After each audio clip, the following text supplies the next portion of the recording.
Hey guys, what's up? Pastor Matt here. Thanks for checking into the YouTube channel. One of the questions I get all the time is, what is the best commentary to get for the Bible? It's a question that I think a lot of people ask. A lot of people want to have a good commentary, just kind of lying around, get prepped for the sermon coming up on Sunday, or to catch up on their Bible study that they're working on, their small group, whatever.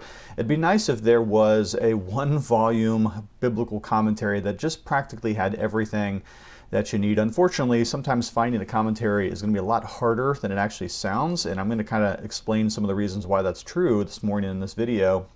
But what's up, everybody? My name is Matt, pastor of Gospel Fellowship PCA here just north of Pittsburgh. If you're looking for a church, we are Reformed, we're biblical, we love Jesus.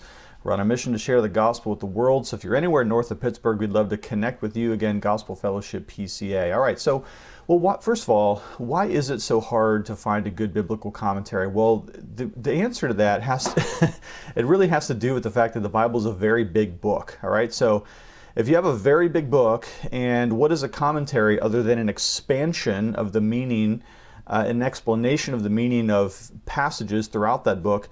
Well, you take one book that's already quite large and you're going to expand by commenting on all the various passages and the main ideas at least. Unfortunately, the problem there is a problem of production and printing. How could you get all of that information into a one-volume work? Now, there certainly are one-volume commentaries out there, but I have some mixed feelings about one-volume commentaries for reasons that I'll explain as we go. But let me start off by saying, if you're really looking for something under one cover, just one volume, one book that's going to have all of the information you need, then you might be actually looking for a really, really, really good study Bible. That may be the first place to start for basic, rudimentary, superficial, but nevertheless helpful commentary throughout all of the scripture running from cover to cover. If that's what you're looking for, you can probably do no better than the ESV Study Bible, which I have reviewed before a couple times on this channel. Most recently, this new edition, the edition's not really new, the cover's new. It's a nice new printing of the ESV Study Bible. But that's probably going to be your starter kit, because that particular volume is an excellent study commentary system. It is a study Bible, but it has introductions to all of the various books, and it has running commentary along the bottom of the score throughout the book from cover to cover, as well as many special feature units that are going to be helpful for you to understand background and archaeology and maps and theological commentary and things like that.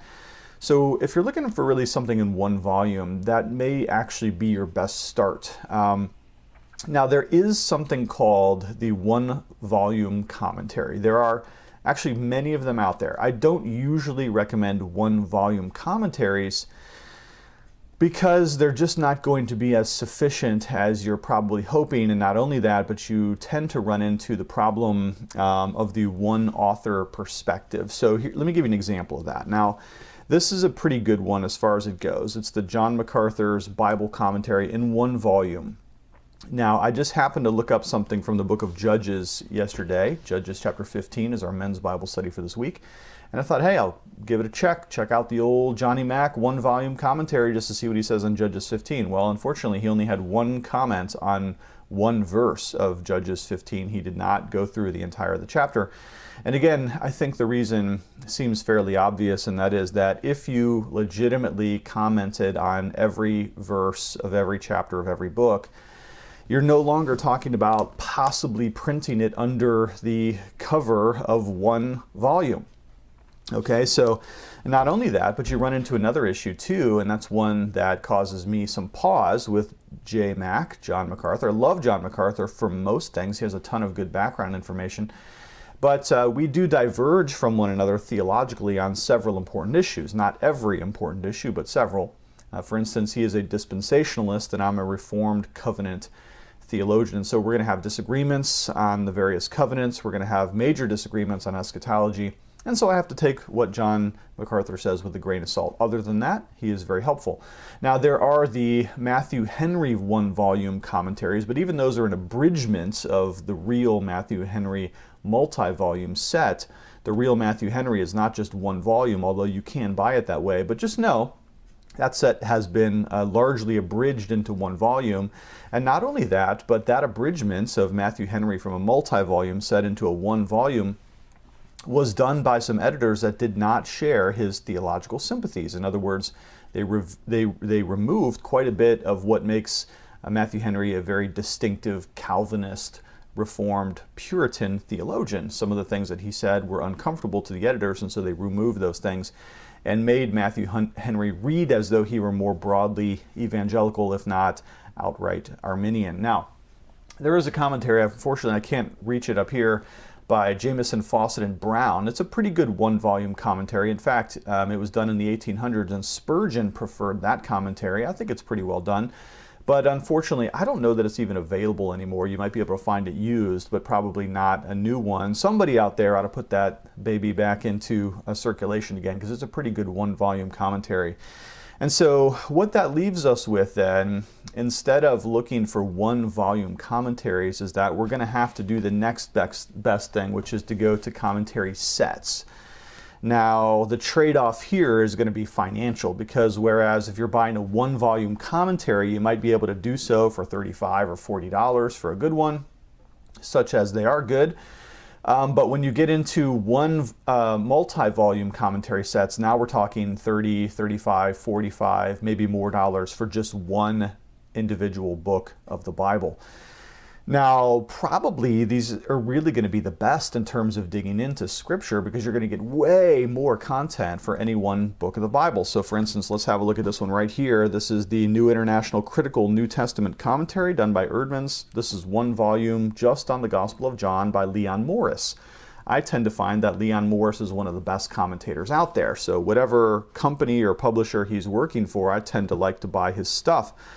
I think he's very sufficiently biblical, theologically grounded, and he's a very clean and clear writer. I don't know that he was ever really a famous preacher or anything like that, but his commentaries are honestly second to none. I really like Leon Morris.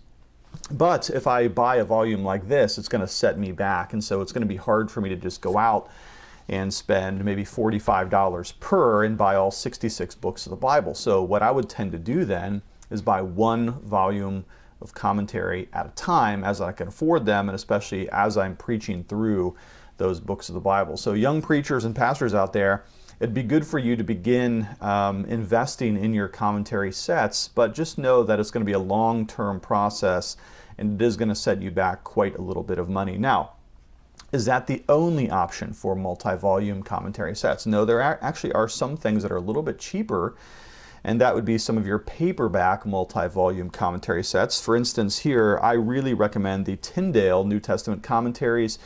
The cover and the color has changed. This is the New Testament, this is green. This is the Old Testament, this one is purple or some kind of a maroon color. I think that this set is actually really, really good. Tyndale has done quite a good job. Actually, it's IVP. It's called the Tyndale commentary set, though, of getting some of the best scholars to do those particular books. Now, this is also an advantage of your multi-volume commentary set, is that usually these publishers, if they're going to spend a lot of money, and it is an extremely expensive prospect to write a multi-volume commentary set, they tend to go out and get the best expert on each book of the Bible to write said book of the Bible. So here we have this one is John Stott. He's a very good all-around biblical commentator. He did the letters of John here.